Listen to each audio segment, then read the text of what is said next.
Welcome to G.I. Joe Expeditions. Just going to give you a little bit of an update on the table, the lower part of the table today. It's looking pretty good.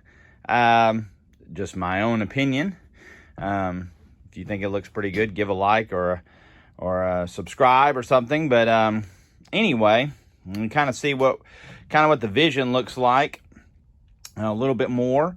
And so obviously we've got our rock cliff, of course, two sides of the rock cliff, and then G.I. Joe base. So went ahead and mocked up where the base will sit, and kind of to show where the road comes in from the cave, and it's kind of hidden G.I. Joe base. It's not going to be a base that's easily, just hanging out somewhere, even though, of course, in the TV show, it's just a standard Army base. But I wanted to give G.I. Joe a little bit of secrecy. I figure if they're a special elite force, they wouldn't necessarily have a out front and in the open base. And so it's kind of a hidden base. But anyway, was just my thinking, and the way I could build this. And so anyway, I was just going to give you a little bit of a walk around. You can kind of see our beach. Just used some sand paint. It actually looks like sand, and try to give as much of a sand appeal as I could against the water. And I've still got a little bit of gluing left to do on the grass just around the edges. There's a couple of spots where it's kind of peeking up, so I'll get a little bit of glue and put in there and get that down really well.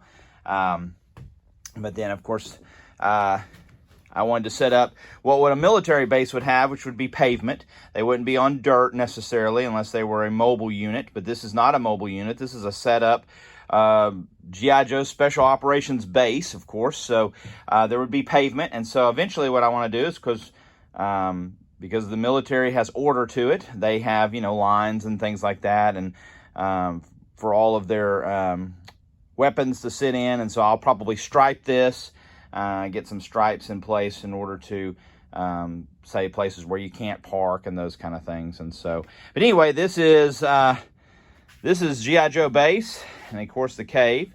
And if we move to the other side, you'll see the water area. And so this is kind of obviously we don't have a whole lot of room, so we've made a beach, of course, that comes against G.I. Joe base, but it'll also serve as a water area that'd be technically kind of out in the ocean.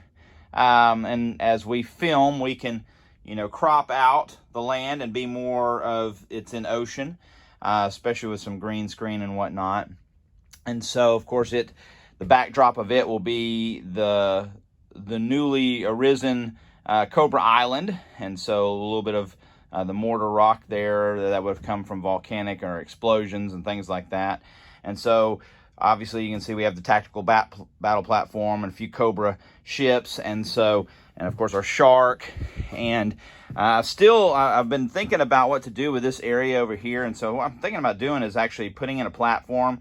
I've started painting under here the gray where it looked like a facility, and I'm going to cover this with some kind of like seaweed looking stuff, so it'd be like a hidden spot where Cobra boats could come out of. And I may even continue to build under here and build more to a lower level of Cobra, the Terrordrome, but I don't know. So anyway, we'll have something there, and it'll be hidden so that a hydrofoil or a manta ray or a sea ray, would come out of it and go from there. And so it'll just feed to that. But anyway, that's the lower level right now. There's a lot of detail I want to still do, like bushes and small trees and things like that around G.I. Joe base, and obviously striping and putting some things on a few more things on the wall and whatnot. And so, but that's a good start. I want to give you a small update just on what's going on there and let you see. That way you can kind of see the progress. And thanks for watching. Yo Joe, and have a blessed day.